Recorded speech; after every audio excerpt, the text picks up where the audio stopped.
Hi, I'm Carla with Race to Walk, and thanks for joining me today. Today I'm going to be doing the We Ain't Getting Any Younger book tag, and the original tag is by Codex Cantina in honor of Crypto's birthday. And I was tagged by Christy Lewis at Dostoevsky in Space.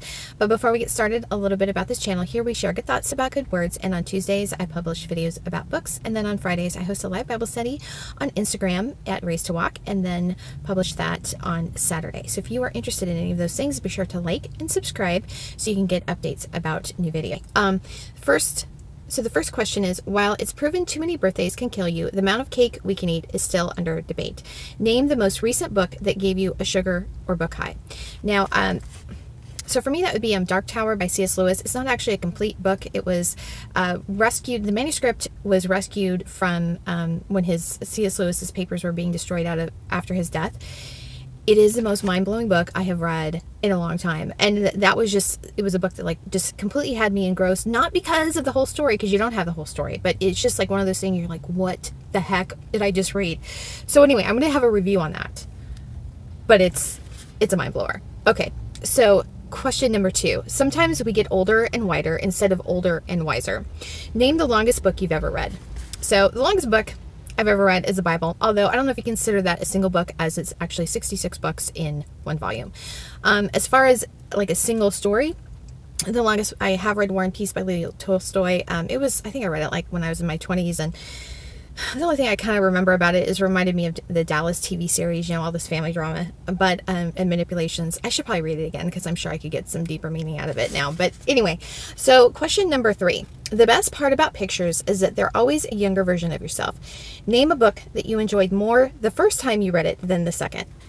I honestly can't remember a book that was true of. I just can't think of one. I mean, I don't normally reread books unless if I really like them and enjoy them. And I really don't remember. I can't think of one. Okay, number 4. As you get older, you must learn to never skip a bathroom break. Name a book you read in very few sittings. So actually, a lot of just regular novels that are shorter, a lot of those I can read in one sitting. So that's not really totally unusual. As far as a longer book, I did read the Hunchback of Notre Dame in a few sittings, just because I had started it and then stopped, and when I started again, I read it in 4 sittings, and mainly because it kind of jumps through different sorts of tones and focuses, and so I felt like if I didn't really go through it in large chunks, that I'd miss some of the meaning of it. So that's the one I can think of for that one. Number 5, don't let old age get you down, because it's harder to get you back up these days. Name a book you had to put down and why. Okay.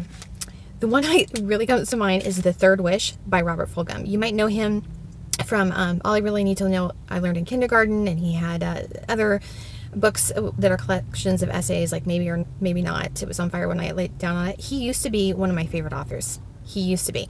Until I read this book, and it really ruined it for me. It's a novel. I honestly, if somebody read it and liked it, please explain it to me, because I don't even know. It was so self-absorbed.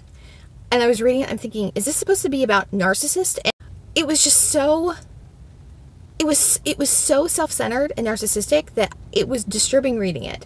And I couldn't finish it. And it really upset me because I really wanted to like it. And it was so cool because he had artwork that went with it. And he even had created music, he wrote the music and that went along with the book. I really wanted to like it. And it was bad. I just put it down. I had to, and honestly, it kind of ruined him as an author for me. I just didn't even read anything of his after that. I did just go back and look at his blog, and I read some of it. He has been posting recently. He is an amazing writer. He's an amazing writer. It's just, I really wish I hadn't even read this book. Okay, number 6. Age isn't how long you've been alive. It's how many lives you've lived. Okay. What book genres have you been wanting to try outside your comfort zone? I'd have to say for this, it would be poetry. I have been reading more poetry just because we've been publishing poetry in an Unexpected Journal, but in general, that's probably an area I need to expand my reading. So question number 7. Life gets worse the older you get. Not true.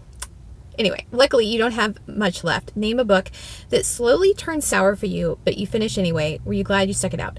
Okay, so I'm going to do a review on this book. That for me would be Now, Then, and Everyone by Rissa Walker. It was actually a Kindle first or whatever they call it selection this last month, I think. I can't remember. Maybe it was March.